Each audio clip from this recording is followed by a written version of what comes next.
All right, hello again. Today we're going to begin chapter 2, and again, this is going to continue into next week. So even though the chapter seems small, there's a lot there. So it definitely needed to be spread out into 2 weeks. And even then I had to do a little editing here, and I'm still in that process. So chapter 2 involves the science and methods of environmental health. And here are the objectives, the competencies. Of course, those are online. I do have some study questions. I'm moving on because I'm still editing those. I think when I'm done with my lectures, I'm going to go back and edit those and see if I want to keep all of them, maybe add one or two. We'll see how it goes. There's some I'm already sold on, and there's some I'm just I'm in the gray zone.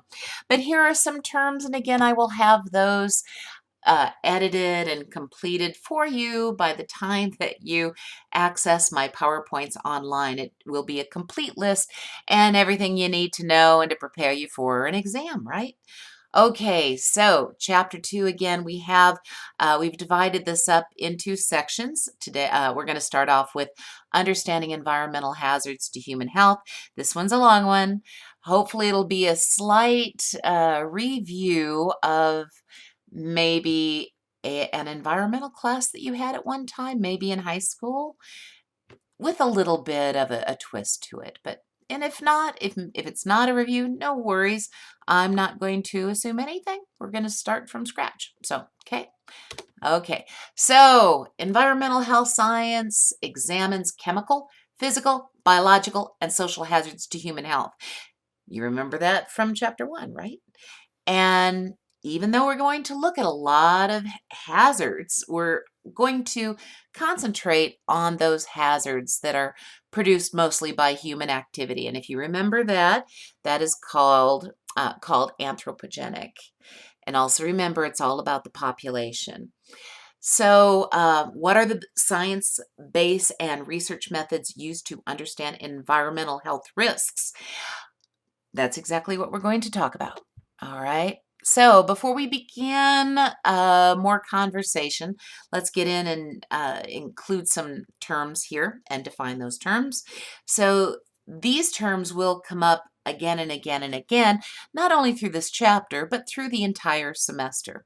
Some of these are going to be pretty logical and intuitively you're going to be able to figure out what I'm talking about.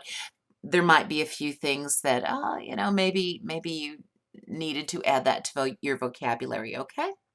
All right, so toxicology, literally the study or the science of poisons.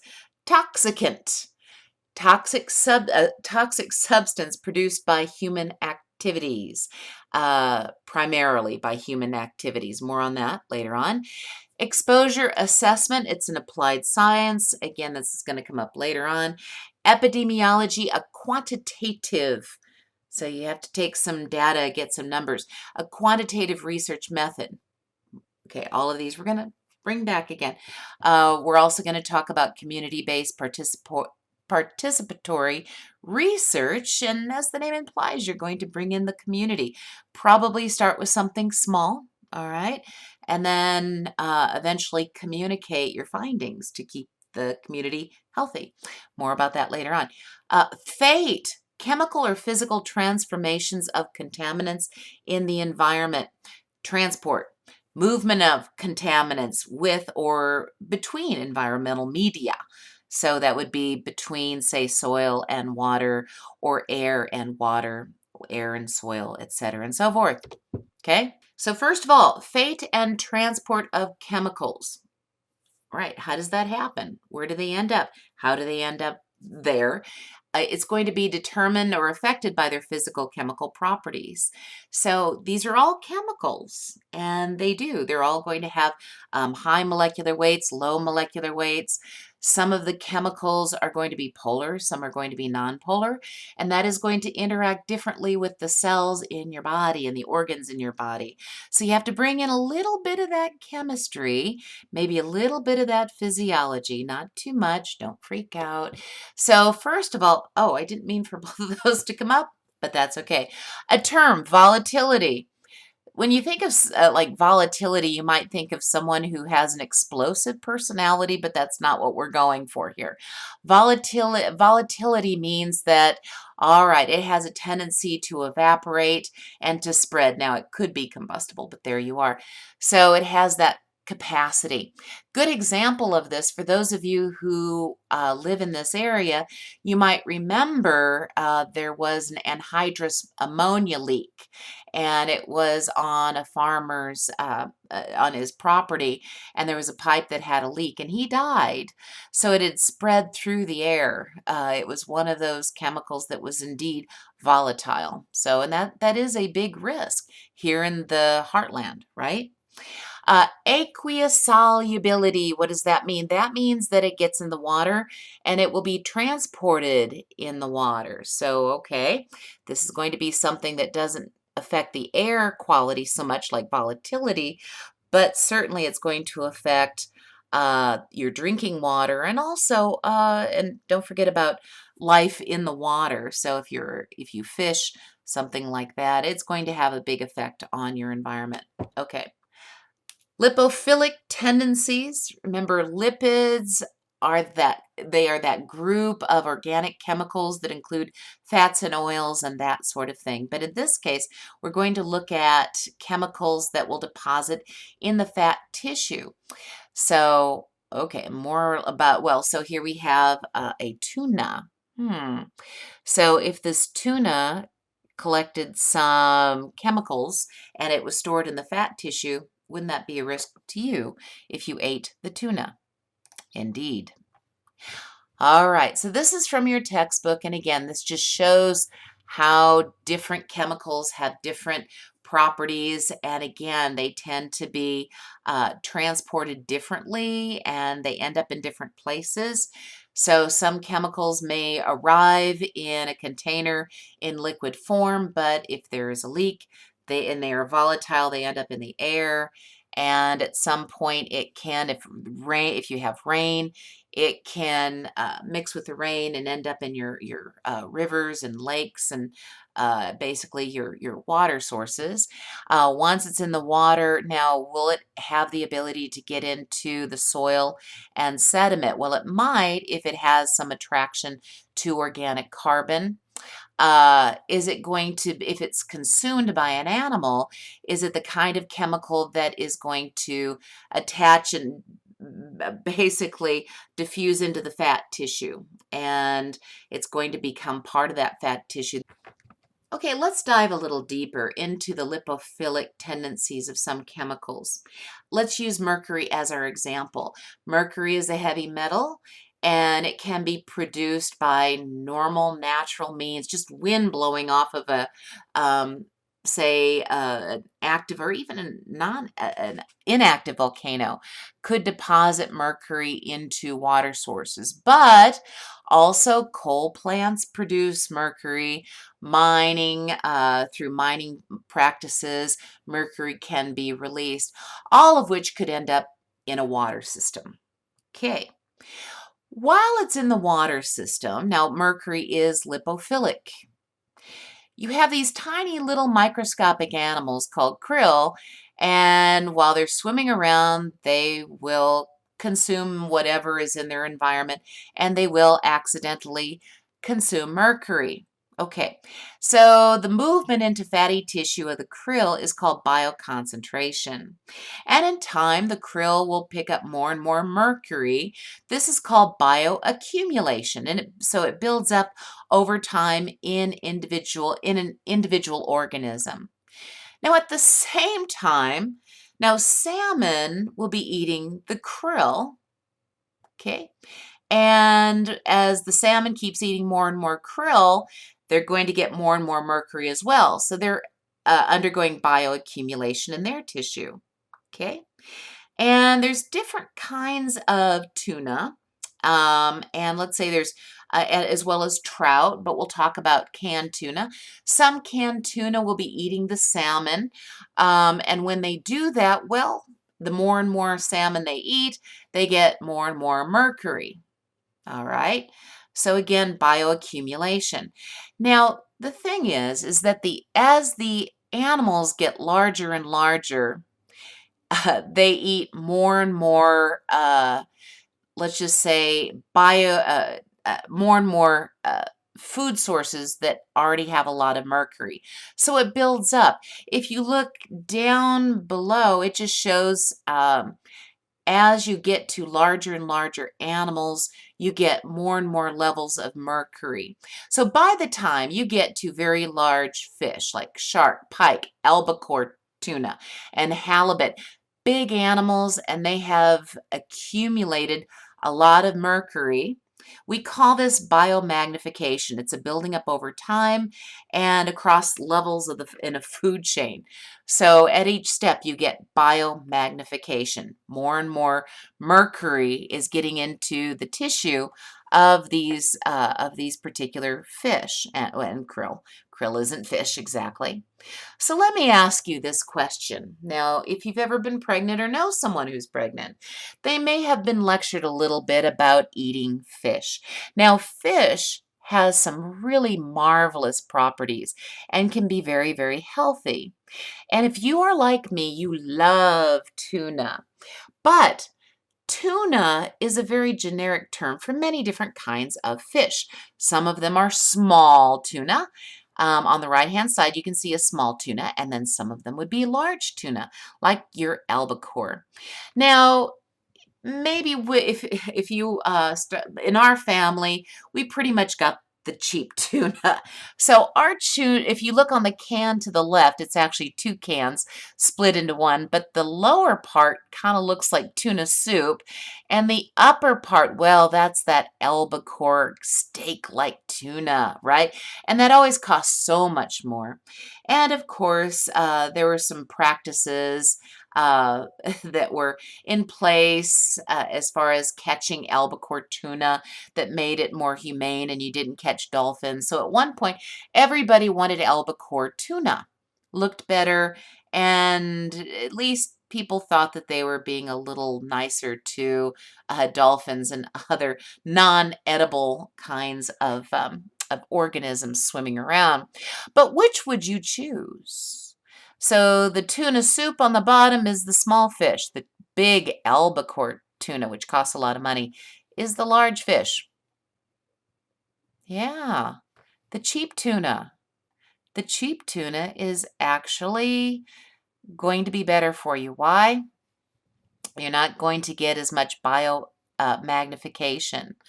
Again, if you go to the right side, if you look at the picture again, where we talk about the food chain, the salmon and pollock, the smaller fishes, or the smaller fish, and the small canned tuna, those fish are going to have smaller amounts of mercury.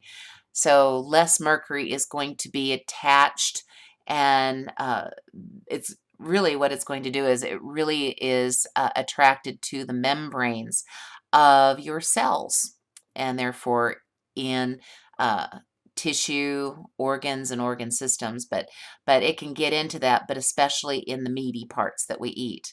So as you get to the left side, again, you have more biomagnification. It's not a good idea. All right.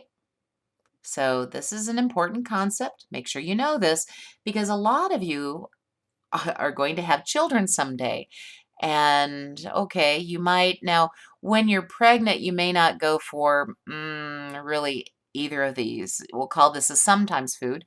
But in time, you can make wise choices just knowing about biomagnification. All right.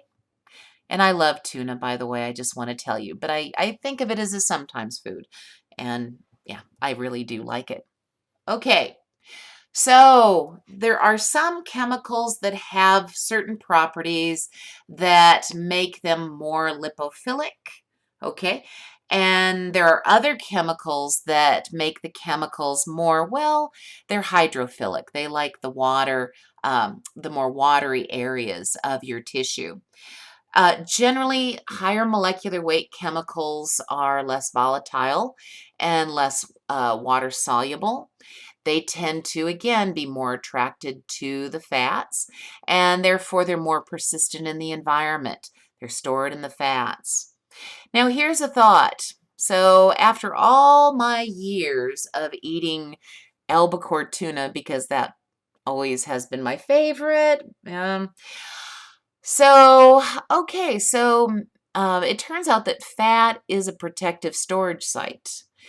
If I'm consuming mercury and other chemicals that that were in that biomagnified tuna, albacore tuna, it probably is in my fat tissue. So does that mean, no, so what happens if I decide to lose weight? Oh, sorry, my cat. So what happens if I decide to lose weight? Well, yes, that means that some of those toxic chemicals, the toxicants like mercury, can be released.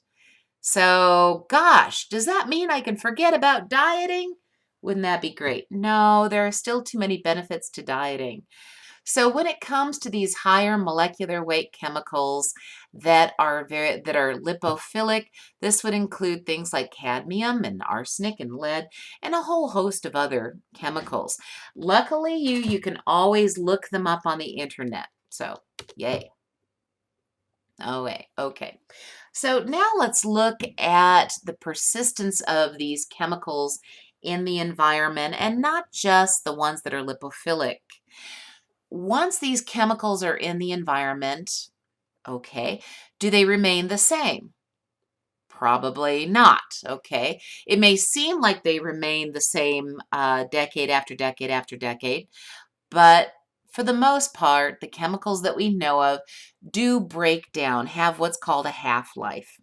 Half-life means that, okay, over a particular amount of time, half of the material breaks down.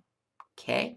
And so you can release chemicals into the air, into the water, or into the soil. Now, does that mean that it goes away? No, it means that it breaks down. How fast does it break down? How fast is the half-life? Well, it depends on the chemical, and it also depends on the environmental conditions that the chemical finds itself in. Okay.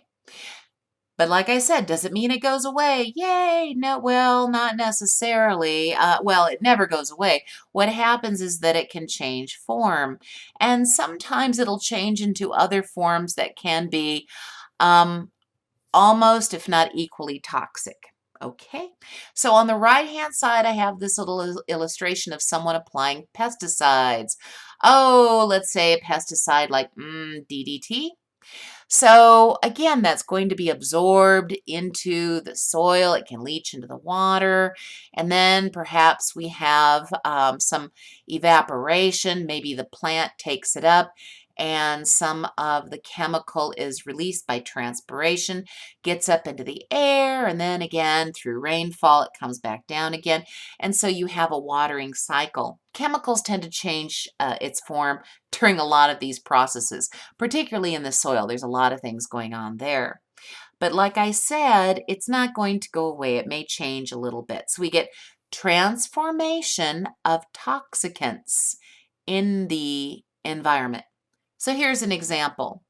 DDT. This is a pesticide. It was used routinely everywhere you went to kill uh, agricultural pests, to prevent the spread of mosquitoes that were transmitting infectious diseases. So DDT was used widely until we found out the very toxic effects of DDT. It was in the environment, it didn't really break down much, and when it did, it still it became other toxic chemicals. So for example, something called DDE. No, you don't need to know that DDE stands for, okay, here we go. Diphenyl dichloroethylene. Okay, you're welcome. You can just remember it as DDE. But it is a reproductive toxicant, meaning that it's going to affect reproductive health. Okay, and it's a neurotoxin. Okay, and another chemical, DDD. Diphenyl dichloroethane. Okay, which is a carcinogen, causes cancer. Okay, and a skin irritant, which is not it's not nice, but certainly the carcinogen is that's one of those key complications of this chemical that we want to concentrate on. So, what should you know about this? Again, they're chemicals do not disappear, these toxicants we put into the environment. They may change over time. How long? It depends on the chemical. When half of the amount is left, okay, over a certain amount of time, we call that the half-life. And for example, we have DDT that really shows us that as this nasty pesticide broke down, we still had more chemicals that some were reproductive toxicants, neurotoxicants, carcinogenic chemicals, and skin irritants. Okay? All right. We'll probably talk about Rachel Carson's Silent Spring a little bit later on. And the way that one of the reasons we almost lost the bald eagles and some other birds was because of DDT. It got into the tissue of our birds, including the bald eagle, the symbol of our nation, and the eggs were so fragile that the chicks weren't surviving. So the bald eagle was on the endangered species list, right? But they're back, yay, because we banned DDT. And even though many countries had banned DDT, some countries are still able to use it because it is so cheap, and they're sort of given, it's like a grandfather clause, but unfortunately it's still being used. By the way, the insects are usually resistant to the chemical anyway. I know, right? Okay. So again, take home message, the problem doesn't really go away. It may change, but it may take a long time, and again, change into something we don't want. Let's talk about the atmosphere now, okay? So the atmosphere contains basically four layers. Sometimes these layers have a really distinct boundary, sometimes not as much, but each have specific characteristics. The layer of the atmosphere closest to the Earth is the troposphere. Beyond that, we have the stratosphere. Beyond that, the mesosphere and the thermosphere. The thermosphere really has the most, let's just say, it's kind of the boundary is a little harder to determine. It just depends. Okay, so let's talk about the troposphere in the atmosphere. What is its importance? Why are we talking about this? Well, the troposphere provides our natural greenhouse effect. And greenhouse, you're probably thinking, oh, yes, greenhouse, that word. Usually when environmentalists talk about this, we're getting scolded about something. But no, the greenhouse effect is something that we like. Okay, everything has a balance until we mess with it. Okay, so let's talk about the good greenhouse effect. So what this means is that the Earth absorbs energy from the sun. That's a good thing. And some of that energy is radiated as heat. Hey, that's nice.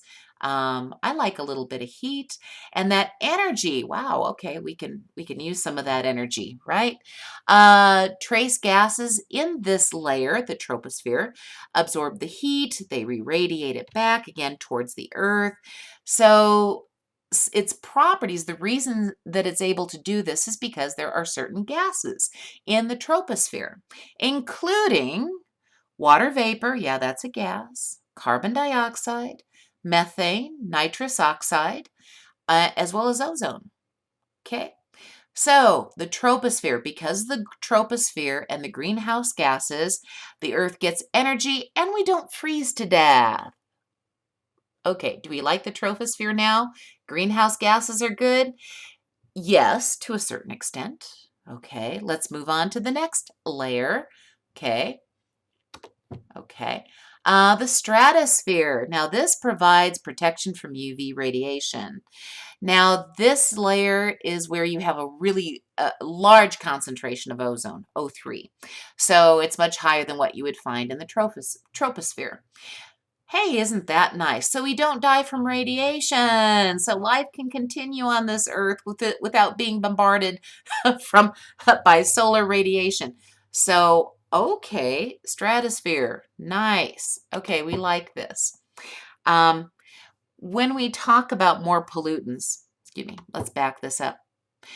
We will talk about what happens when there is an imbalance in the troposphere and the stratosphere. This will come up. I just want you to know that this is the way it's set up. This is our foundation from which will build. And again, there's anthropogenic problems that can occur when these layers become imbalanced. Okay, so we'll get there. Okay. About the atmosphere as well, we also get wind. Wind is very important, okay? That's part of our climate and weather systems, but also it does transport pollutants. So this illustration down below is from your textbook, and it shows, okay, so you have the North Pole, you have the South Pole, and then the equator. At the equator, that's like the middle, okay. You have trade winds that run from east to west, and that we call them the trade winds because traders that were in sailing ships used to use the wind to get them from one part of the globe to the other. So that was especially traders from the west going to the east, okay? Or excuse me, from the east going to the west. Sorry about that. Okay. Now, that's okay, but I sort of like this illustration a little better because, well, there's a little bit more to it. And land mass also affects the way global winds move. So here we have, but you can still see the same patterns. You can see that, in fact, along the equator, the center, you do have movement of wind from the east to the west. And then, of course, as you get to the pole, start to go about 30 degrees north or south, and they start to go in the opposite direction. And then you get to the poles, and then they go back to that east to west wind pattern. So this is important. And here you can sort of see some of the wind patterns below. Okay. I like the prettier picture. Okay. So let's talk about local atmospheric conditions. Now, normally, okay, you have surface air warmed by the earth, okay, and as the air warms, like all gases, it will rise. So it's warm down below, okay? When anything that's warm, it rises. And as it rises, now it starts to get cooler and it starts to become dense, okay? Pick up water, that sort of thing. And then it tends to sink once it does that because it's denser, it's heavier. So you sort of get in the normal uh, movement of air, you will get a constant mixing, and because of that, it does tend to disperse the pollutants. So you get lower pollutant concentrations in any one area. So one of the things that you may have heard is the solution to pollution is dilution. So if you are in an area with an awful lot of pollutants, you want to make sure that you have the normal movement of surface air.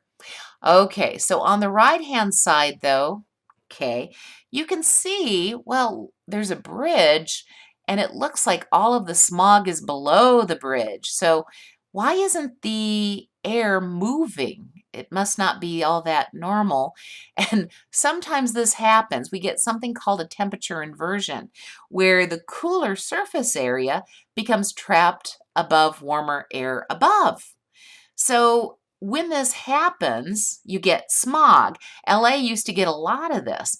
And that means any pollutants that you are releasing kind of stays there where people are walking around and trying to breathe. In certain areas in the world, uh, teachers won't let their students go out and play because it's so much safer just to stay indoors. What a shame, okay? So in this case, when you have a temperature inversion, toxicants are trapped. So you have normal surface air, toxicants get dispersed. Temperature inversion, toxicants are trapped. Got it? Good. Okay, let's move on. Let's also talk about how water moves in the environment. Okay, so there's a water cycle, also known as a hydraulic cycle, that just shows how water it can evaporate just from, okay, if it's warm on the surface, okay, then water goes from a liquid to a gas and it will rise. Also, trees take up water and release it through a process called transpiration. Okay, so through evaporation and transpiration, water moves up into the air, okay, goes up. And then again, once it as it continues to climb, it can get very cold up there and it gets denser, and then you get rain. The rain then will wash down, say, hillsides or mountains down into the valleys and wash any pollutants down into lakes and streams, that sort of thing. So this is a little more local, but but a hydraulic cycle is really global, and there's a lot more involved in this particular cycle. So if we brought in oceans, okay, so you have this little localized water cycle or hydraulic cycle. But if you bring in oceans, okay, the same sort of thing happens there. And ocean currents will transport pollutants globally.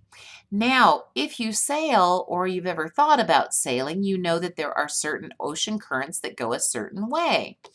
So here we have some ocean currents. Now it looks like kind of a mass, doesn't it? You have some movement going from east to west and almost with the air currents, right?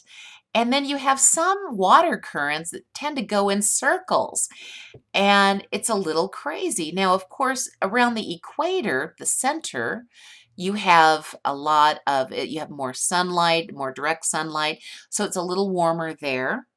So that's going to set up some of your water currents.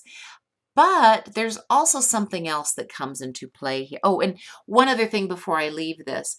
Sometimes if you travel, you might find unusual water temperatures. So, for example, when I went to Ecuador, not really paying attention to this particular oh the ocean current pattern, I thought, okay, so we're going to scuba around the Galapagos Islands. So I'm thinking, great, it'll be kind of warm, and I was dressed for that. The water temperature was so cold. Think Minnesota morning, well, summer Minnesota morning weather, for those of you who know what that is like. And the reason for that is because of the current coming from the South Pole up to the Galapagos Islands, which are off the west coast of South America. So, burr. And then, again, when you travel, you find the craziest things. So then I'm in England, or excuse me, I'm in Ireland, and they have palm trees. Well, because the water pattern is coming up, or the currents are coming from the equator up north. So they get some warmer water there. So that is going to also affect climate. Okay, so now some of this movement is also very dependent on the salinity. So how salty the water is, and this is called the thermohaline circulation. So as long as the water is salty, which we would expect in the ocean, we get these wonderful patterns. And this is part of, again, this adds to our climate.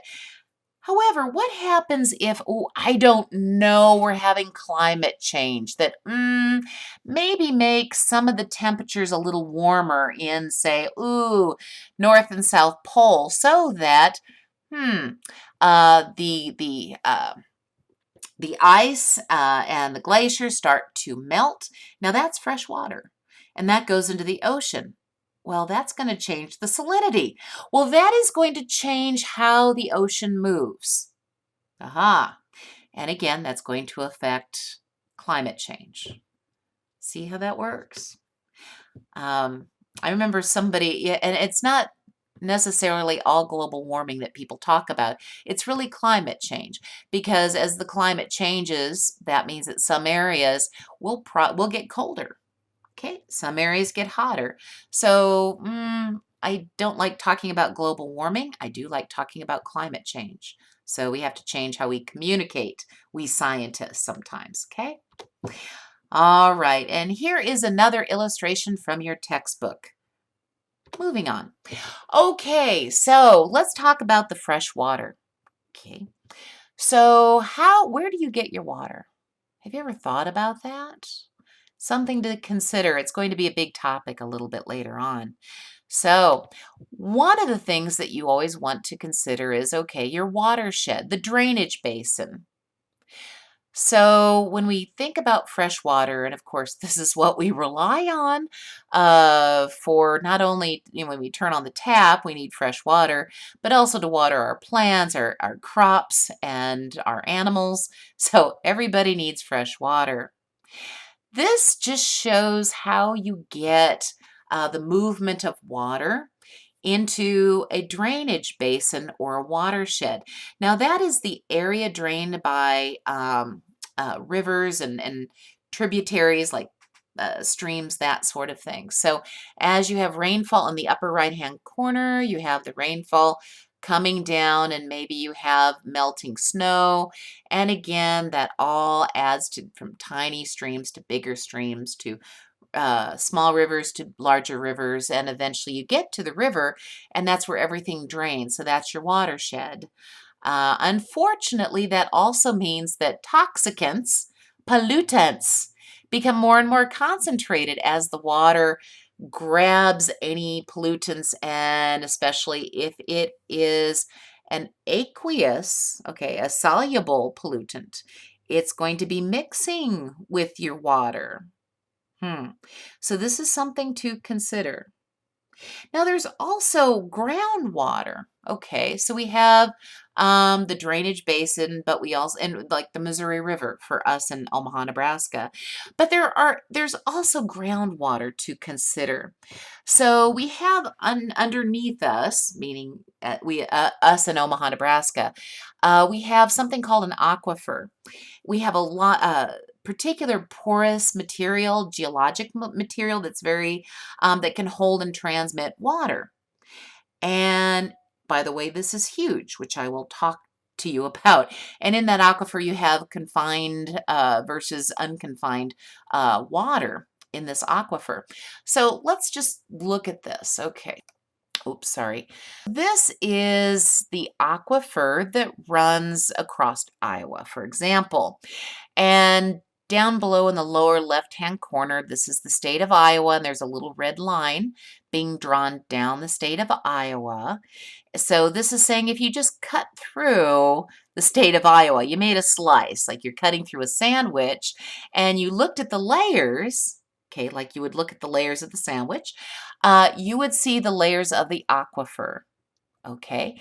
And again, this very porous material holds a lot of water.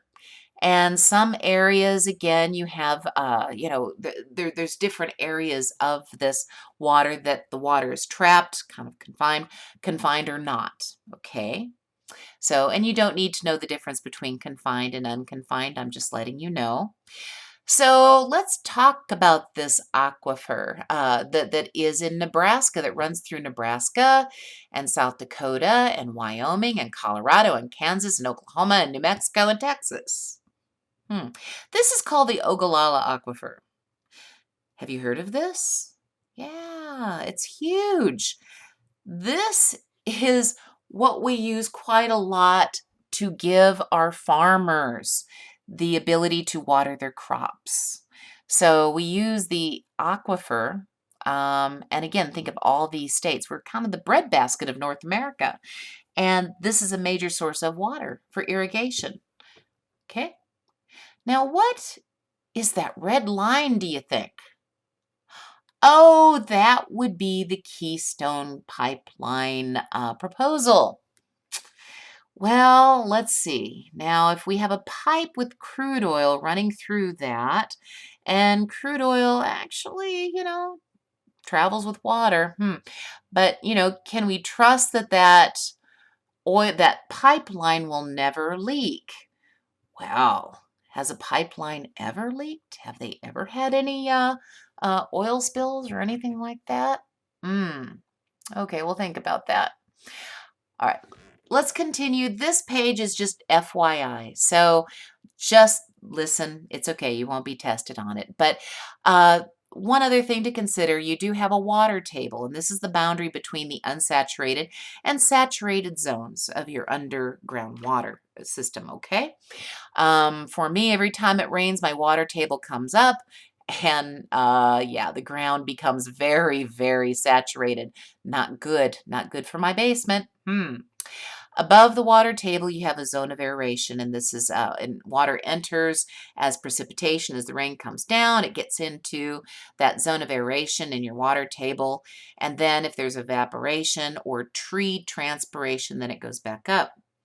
And again, there's a constant recycling between evaporation and transpiration, and then as rain comes down, it trickles back down in there. So unfortunately, this means that you can also leach contaminants through this.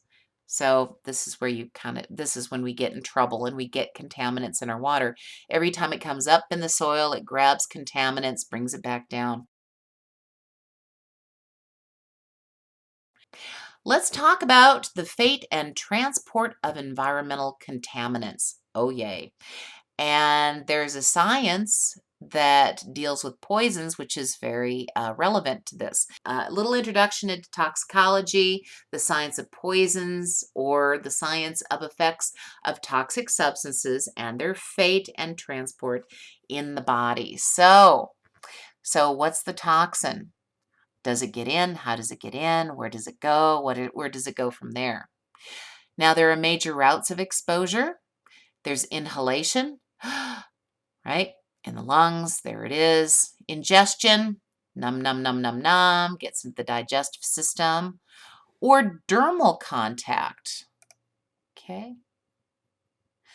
Little something. Now, like you, I have taken an environmental class. This is yours. I took mine a long time ago, and I remember hearing about these means or these routes of exposure. And when I went into research, I took many of them very seriously, but sometimes you just wonder about dermal contact. Really, if I touched something that was toxic, was it really going to spread quickly and get to some of my major internal organs? And I believed it when of course I was taught that and told that. But this message was really brought home to me when I worked with a chemical called DMSO. You don't need to know that, it's dimethyl sulfoxide. And it's used in a lot of bioassays. So when you're testing stuff in the laboratory, you use this quite a lot. And you put on your gloves, which I did. I put on my nice latex-free gloves. And the thing is, you don't want to touch this stuff. Even through the gloves, I knew that it was getting through the gloves and that it was traveling very quickly and throughout the systems of my body. Now, how did I know that? DMSO is something when you touch it, you can taste it. It gets from your fingers to your taste buds. I know. Like almost instantaneously. I have to admit, I was startled, very nervous, but it was also a very good lesson. Okay? So listen, when they say put on your personal protective equipment and use all your universal precautions, okay? Just saying.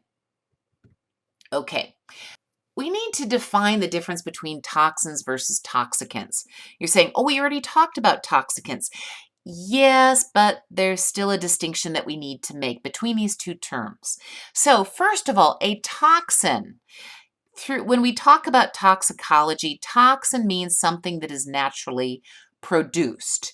It could be, so for example, certain bacteria make toxins. Snakes and spiders make toxins.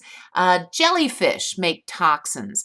And down below, unfortunately, there are mycotoxins, the black mold toxins, things like that. So a toxin by toxicology definition is a naturally produced substance. A toxicant, in case you forgot, is a toxic substance usually produced by human activities. Sometimes I use toxicant when I am talking about toxin, but toxins, when I use the word toxin, I do mean that it is naturally produced, okay? So what's an example of a toxicant? Oh, something called polychlorinated biphenyls. PCBs? Maybe you've heard of these. Maybe you know that, okay, well, we don't use this anymore. It's found in vinyl and latex and flame retardants, even in it was found in healthcare products, but definitely man-made and found and used in many, many, many industrial products. Not good. There we are. Caution. PBPs. Now let's talk about exposure to the toxicant and dose. So okay, I'm exposed, and okay, so how much, what's my dose that I'm exposed to? We're going to be looking at this relationship.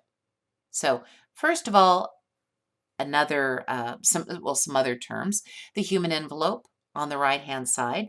This would be the outer surface, okay? Your skin is a very good boundary, but that's what, in this case, we're going to call this the human envelope. So it's the boundary that separates the interior of the body from the exterior environment. I'm sorry, that's cut off. I'll have to fix that in the PowerPoint slides that I give you. So what is exposure? This means contact with the human envelope. A chemical came in contact with the human envelope. Okay. So again, through inhalation, ingestion, or just, contact. Okay. Touch. So dose. Now this is, we're looking at a quantity of something. This is the amount or quantification of exposure. Outcome is based on exposure and what's called the active dose. If you want to hear more about that, don't worry, that's coming up a little bit later on, okay? Okay, so chemicals moving in the body. If you remember, they can go many different places and deposit all throughout the body. This particular process is called toxicokinetics. Toxicokinetics, the disposition of toxicants in the body. Okay, so where does it end up? So this looks at absorption, distribution. How do you metabolize it? Metabolism, how do you store it? And do you excrete it? Do you excrete it through the kidneys or by exhalation or something like that? So this all has to do with toxicokinetics. Okay, how it's disposed or how it spreads around in the body, where it goes, that sort of thing. Okay, when we talk about toxicodynamics, that means, okay, what is its effects, particularly in the body? So we're not looking at where it goes, where it's traveling, we're looking at the effects.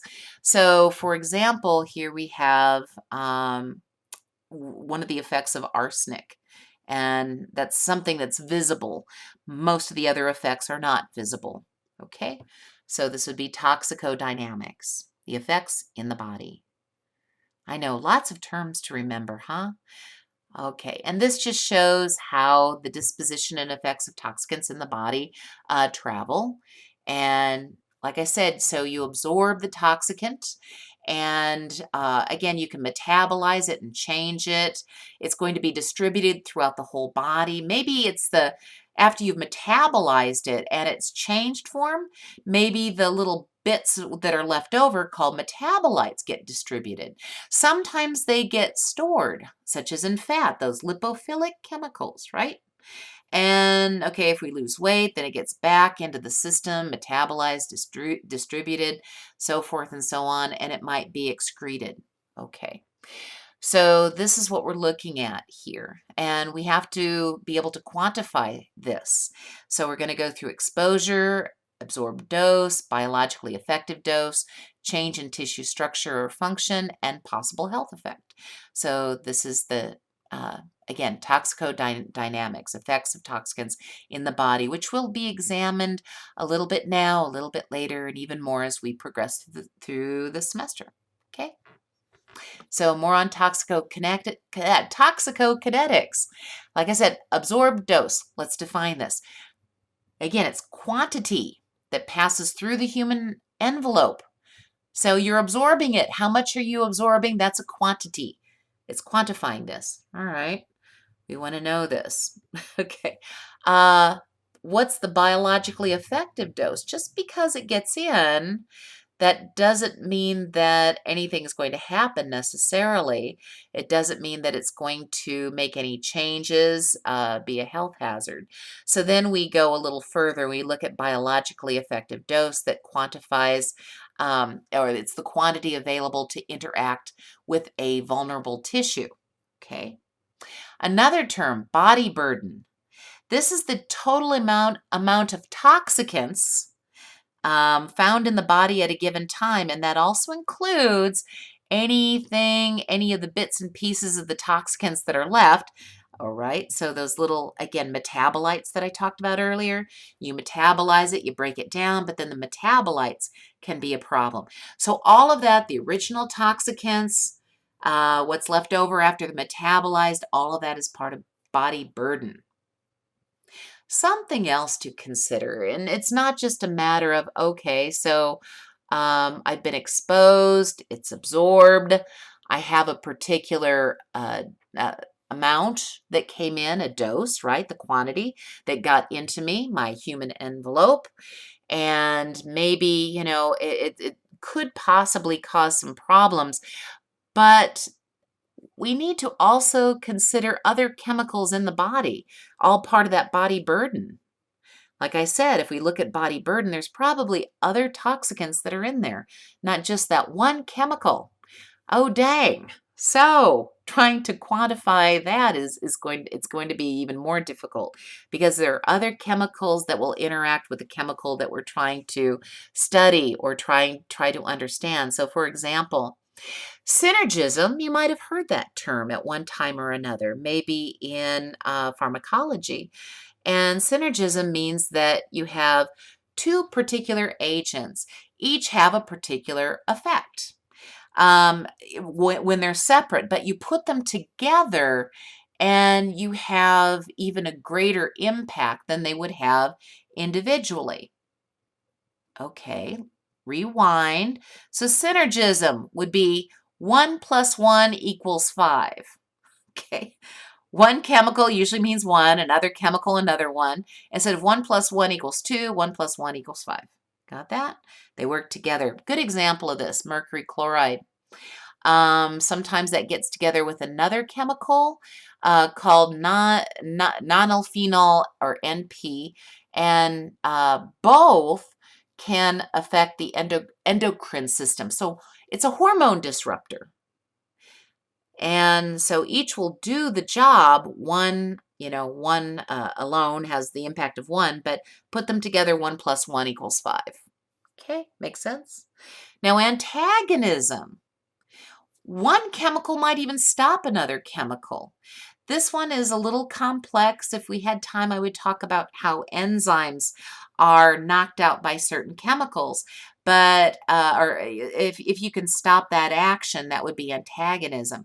But I'll just put it to you this way. So antagonism means that you might have one chemical that works and causes toxicity problems. Or becomes a toxicant, excuse me.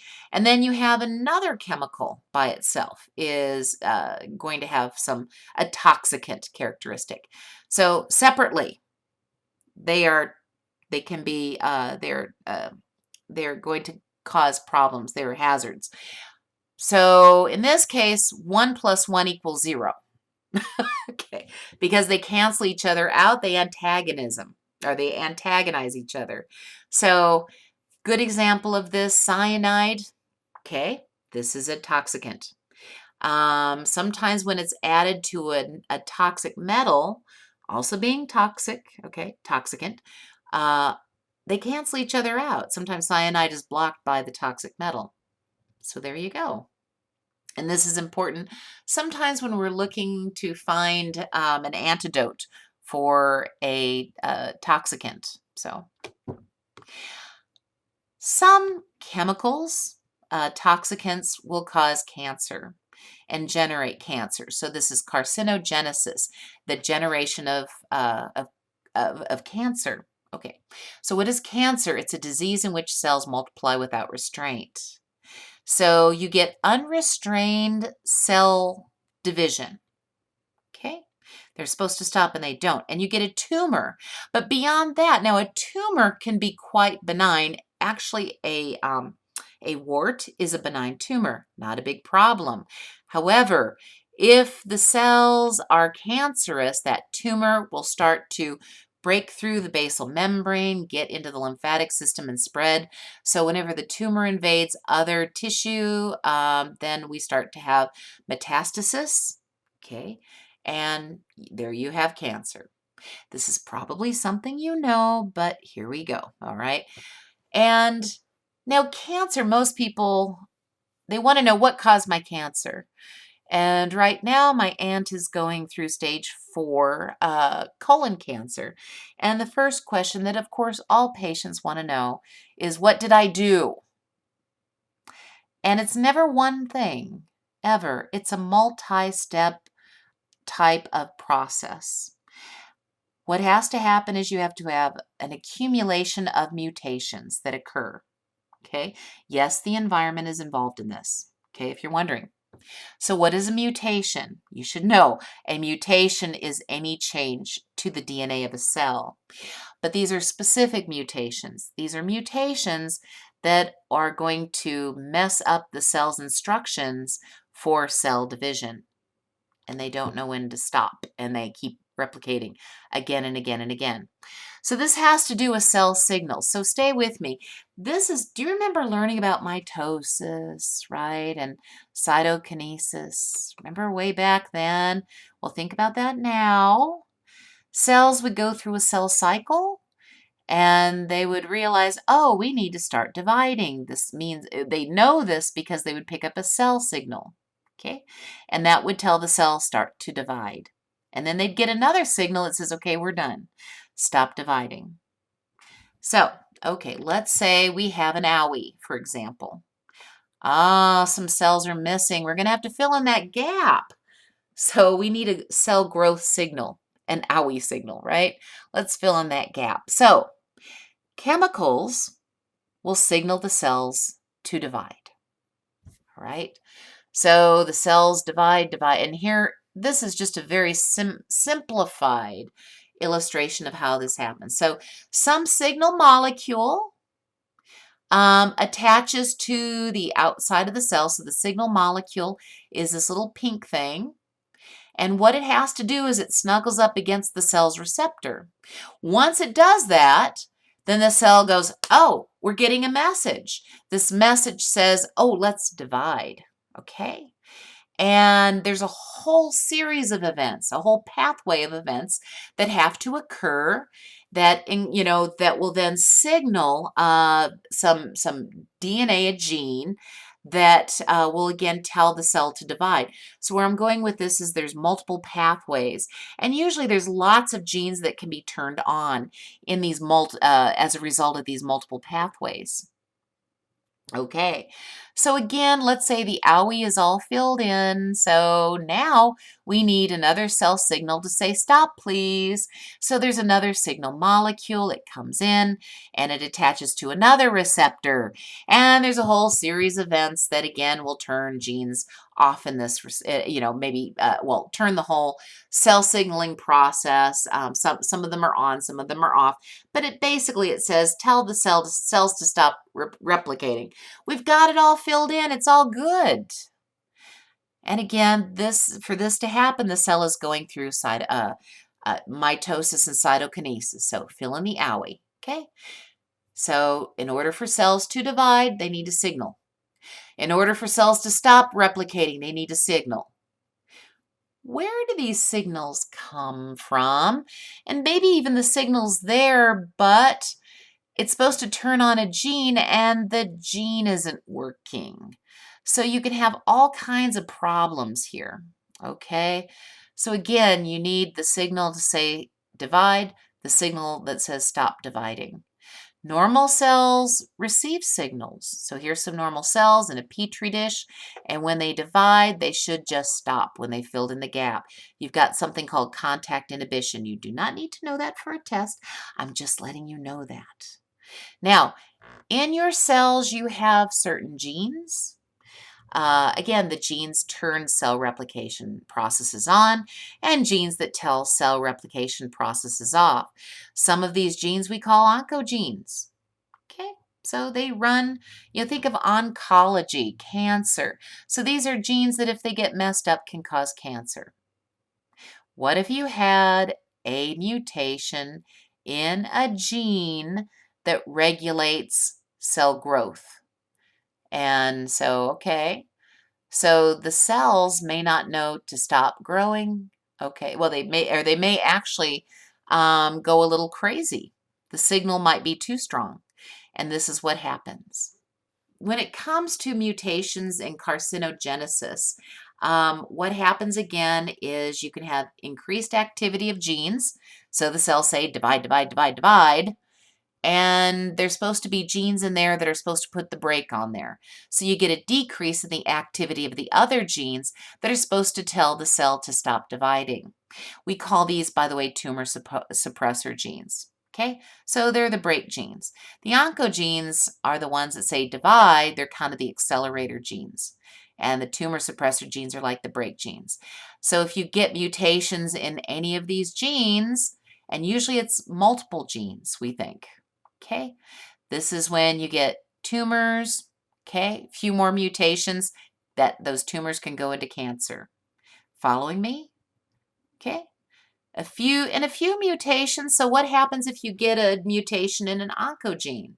Hopefully your tumor suppressor genes will be working.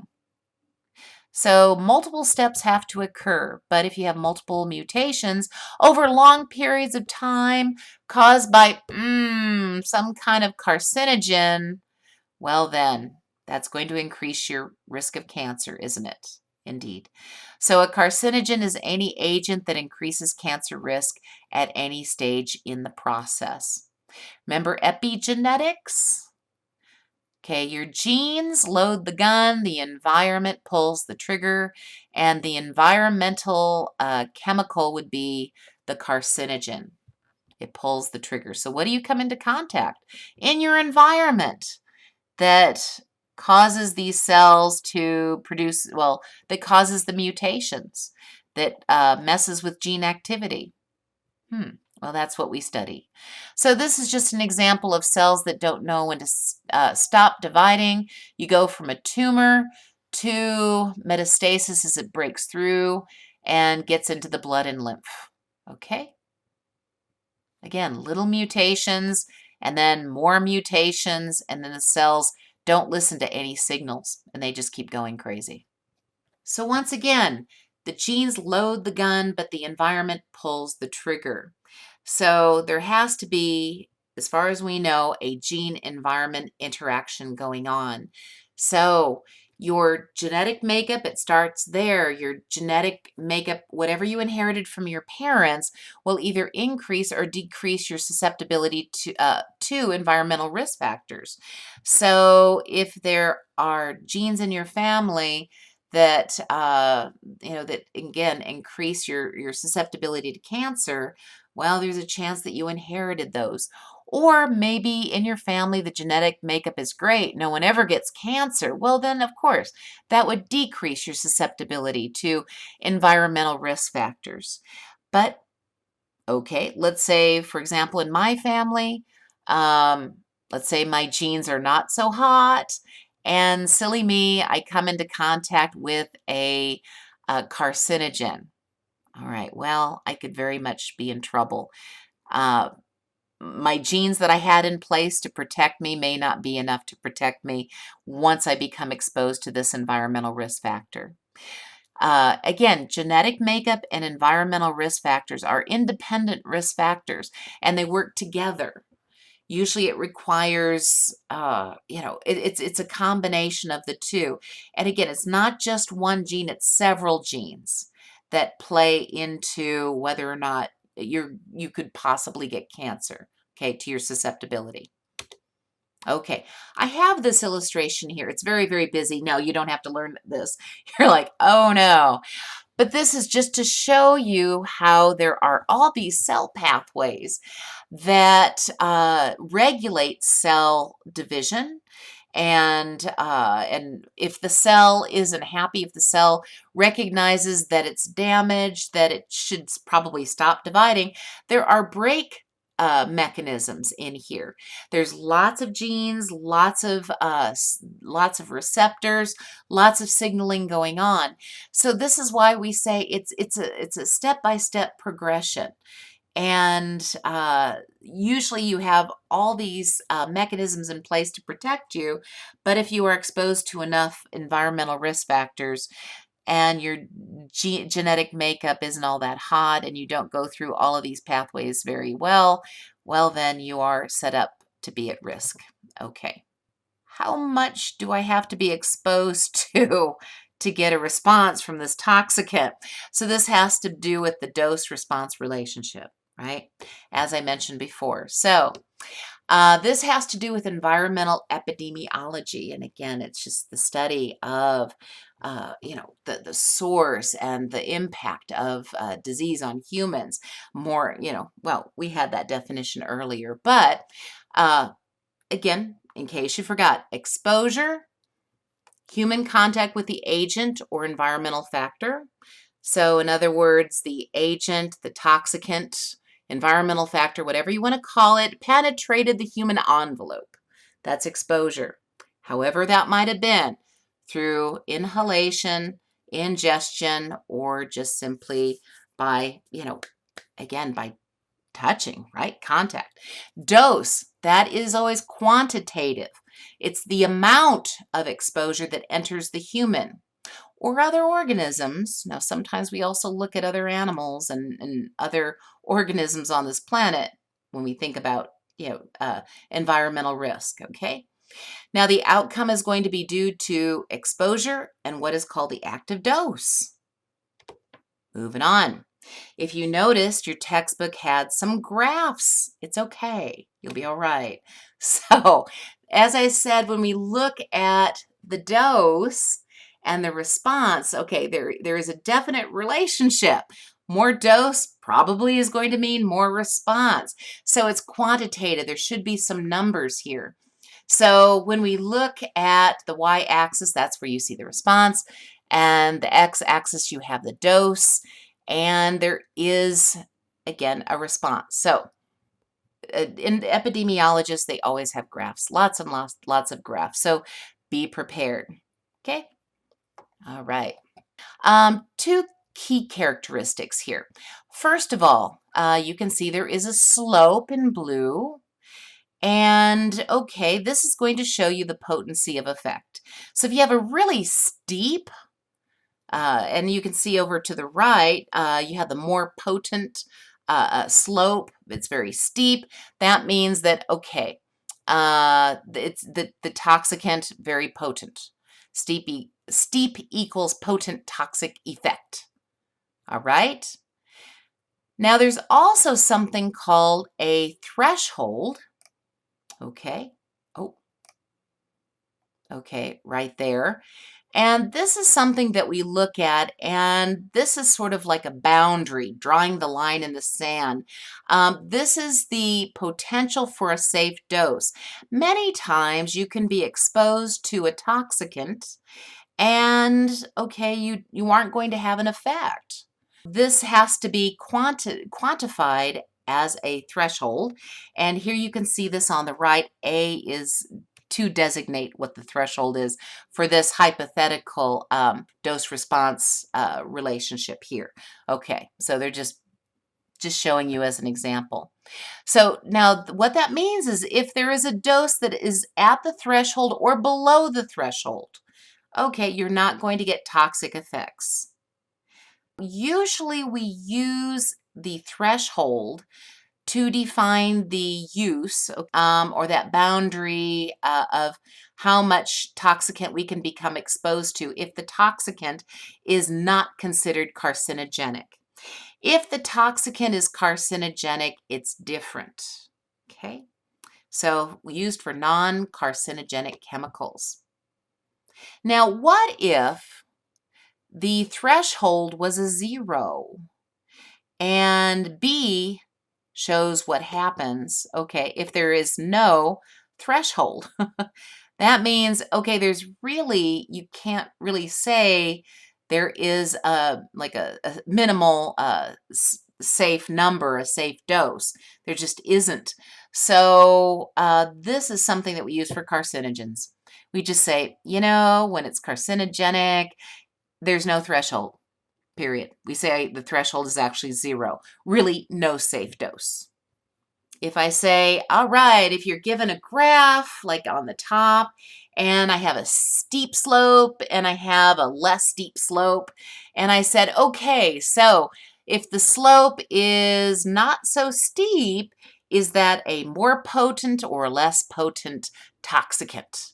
Okay, it's less steep, it must be less potent. Very good. All right, so if I said, all right, if I asked, what do we call a particular slope in a dose-response relationship that potentially is the safe dose, okay? Or its dose is at or below the threshold dose without toxic effects. You would say, oh, that's a threshold. Or if I said, okay, so what if we're looking at a carcinogen? What could be the threshold for that? And you would say, no, 0. There's no threshold for carcinogens because there's no safe dose. Okay. Okay. So again, this is something from the book, and this is figure 2.8. If you wanted to look it up in the book and do a little more reading, by all means. Now, actually, you tend not to get that perfect linear slope when you're doing a dose-response relationship curve. You just don't. Usually you get something a little more S-shaped there.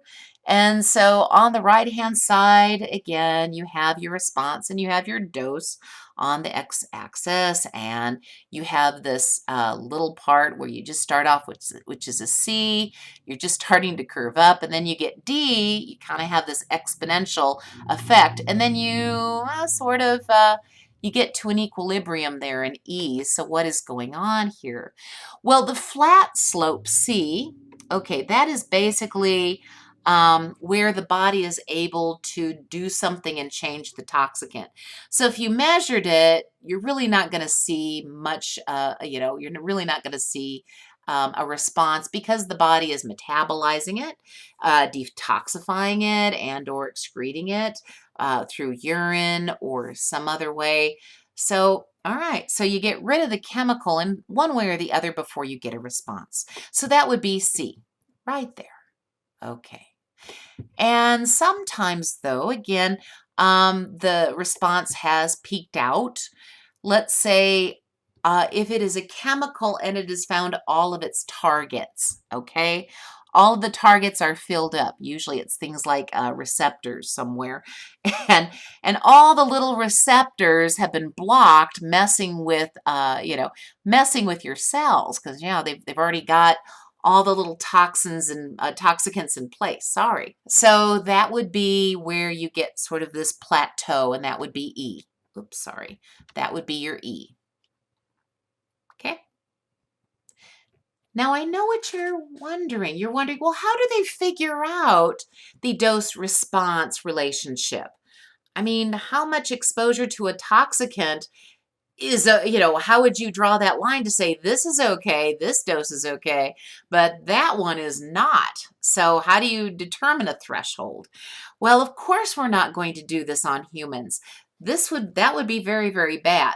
So we do toxicity testing on in living things. We need to use living systems. So we tend to start small, literally, and then we go larger. All of these tests are there to support regulatory decision making. Now, in the very beginning of your chapter, you probably saw this very big table, Table 2.1, and it had U.S. and international agencies that regulate certain toxicants. So you have, for example, the U.S. Department of Health and Human Services, and that would include the National Institute of Health, the Centers for Disease Control and all of that, as well as the Department of Energy, Department of Agriculture, and all of those other agencies that are listed. No, you do not need to memorize those, but you should have an idea which agencies are under which bigger agencies. So the umbrella, okay, who are they under? It's always a good thing to know. So how do we do the preliminary tests that allow us to regulate certain toxicants and make decisions? Okay, well, first of all, we start off with something that, really nobody really cares if we do tests on them, okay, lab tests on them. We look at bacteria. And for example, Salmonella typhimurium. Yeah, salmonella, like salmonella poisoning. On the right-hand side is a culture dish of salmonella on something called McConkey agar. No, you don't need to know that. But bacteria have DNA, and if you expose them to some toxicant, and it starts to cause certain mutations, yeah, okay, well then you could say, well, this toxicant has the ability to generate mutations. All right, we're starting to figure out that this is not good. So from there, we start there because we'd rather work with bacteria instead of working with rodents. But we have to, because let's face it, these single-celled creatures known as bacteria are nothing like us. So we have to move from very primitive bacterial cell systems to animal systems, and we do rodent tests, okay? And we do what's called an acute toxicity study in rodents. And what we look for is something called a lethal dose 50. Now, what is a lethal dose 50? The best way to describe this, and I always try to describe this to my students sitting in my classroom. So let's say I have a whole bunch of mice. I have 1,000 mice, okay? And let's say that I gave all of these mice a particular dose of a chemical. And I would have an idea about dosing maybe from working with the bacteria. And I would give them a certain dose. And if that dose killed 50% of my mouse population, that particular concentration, okay, that dose would be the lethal dose 50. So the lethal dose is the amount of toxicant it takes to kill 50% of these subjects. Okay, lethal dose 50. It's the dose or the amount of the toxicant it takes to kill 50% of the subjects. Okay, like the mice. All right. Now, this is for a study of acute toxicity in rodent yields. Why rodents, by the way? Well, the nice thing about rodents, okay, they're cute. We're going to pretend they're not cute. Makes me squirm a little bit. I think they're adorable. But I never had to work with animals, and I'm pleased with that. But I very much appreciate those who have to, because I want to protect the children from exposure to some nasty toxicants. But we use rodents for a reason. Well, number one is they're relatively inexpensive. They're easy to raise. They produce a lot of offspring, but they have a very short life. Their life is about 2 years. So it turns out that usually toxic effects show up later on in your life. So that's one of the reasons that we use them. And particularly if we go to the next study, which isn't the acute toxicity in rodent study, but the subchronic rodent bioassay that takes about 90 years. And again, short rodent lifespan means, okay, we'll probably get some kind of response, a cancer, uh, carcinogen response if it is a carcinogen, because if it is a carcinogen, within that very short lifespan, it'll probably come up. Okay, so cancer is related to lifespan. The older you get, this is for all of us really, the older we get, the more mutations occur and the more likely we are to get that cancer, period. Okay, when we're young, our genes are in better shape. But as we get older, there are free radicals. They naturally damage genes, things like that. We're not as good at responding. Okay. So the reason we do this is when it comes to the subchronic um, rodent bioassay is, well, it suggests doses to use for the chronic bioassay.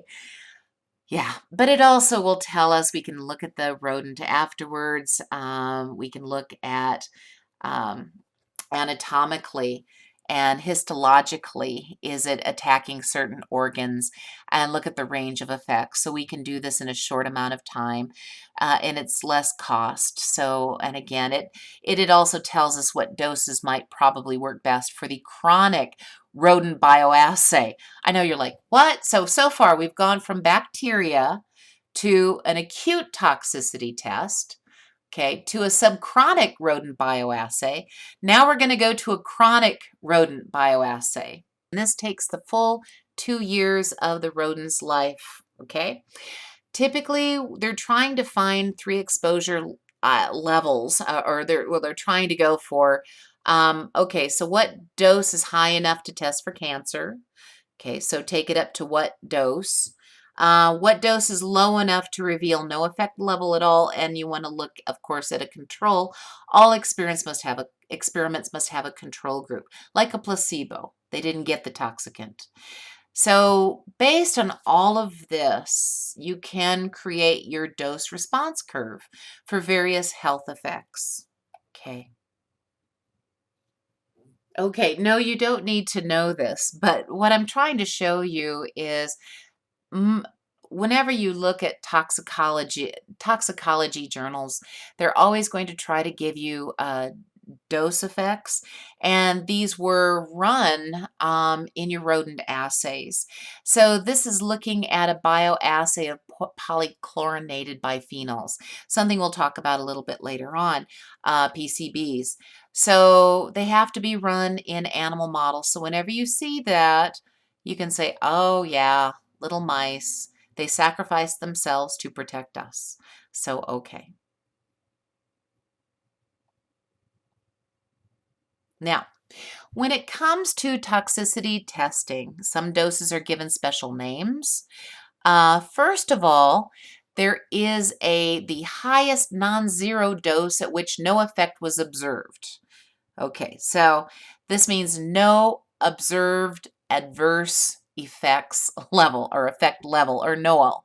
Okay, so Noel, kind of, like Christmas time, Noel. So the highest non-zero dose at which, you can get the concentration up there, the dose is up there, but, it's just right there where you still don't see an effect. So on the right-hand side where the arrow is, you can see, okay, it's right still down on the x-axis.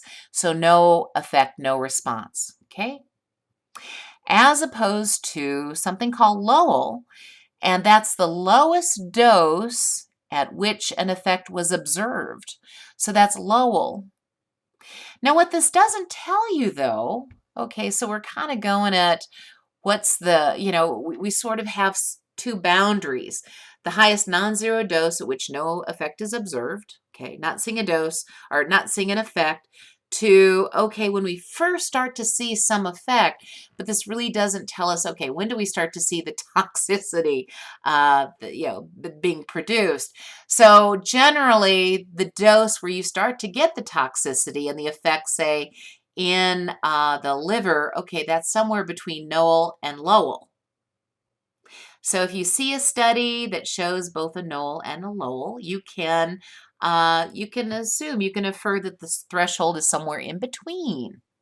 Okay, so if I had a graph and I said very specifically, okay, so here is your Knoll, and I'd have point A where Knoll would be, and I said, and here's your Lowell here, and I said, okay, at what dose do you generally get toxicity? And I'd have some place in the middle. Okay, then you would say, oh yeah, someplace in the middle, right? Okay. Okay, let me just finish this whole lecture by saying, all right, these dose response curves that we've just gone through, they're found in all the journal articles, and they're developed again to look for the effects of toxicants. Do they cause cancer or cause something else? So they test for cancer and various non-cancer effects. One of the other things that a lot of toxicants are tested for is reproductive and developmental effects. So now, what is the difference between reproductive and developmental effects, you ask? I'm so glad you asked. Now, when it comes to reproductive toxicity, this means the toxicant actually has an effect on the reproductive capacity of an organism. And if you're thinking, oh, now, is there really anything out there like that that I'd need to look for? BPA, bisphenol A's. Now, not only is that particular chemical known to be carcinogenic, cause heart disease, it's neurotoxin, but in addition to that, it mimics estrogen. Okay, that could have a problem in reproductive success, right? Gosh, good thing it's not in any of the substances that we know about. Well, unfortunately, it's in so many plastics. It makes plastics bendable, which is why everybody is so into now BPA-free plastics. So we know we have to be really careful about this. Um, the cause and effect is a little hard to prove, but certain countries have banned this. Canada and Japan, for example. In the United States, we have only banned it for things like pacifiers and baby bottles. Why is that? Because, well, it's used in many, many manufacturing processes. Okay. All right. There's also something called developmental toxicity, and this causes the effect on developing organisms, including something called teratogenesis, which teratogenesis again will stop the development, the normal development of, say, a fetus or something, or a young child. And some drugs were banned because they will cause birth defects. So that's a little bit different. Okay, so that's developmental toxicity. Okay, when we come back, we will leave the science of poisons and talk about exposure assessment as an applied science. Thank you.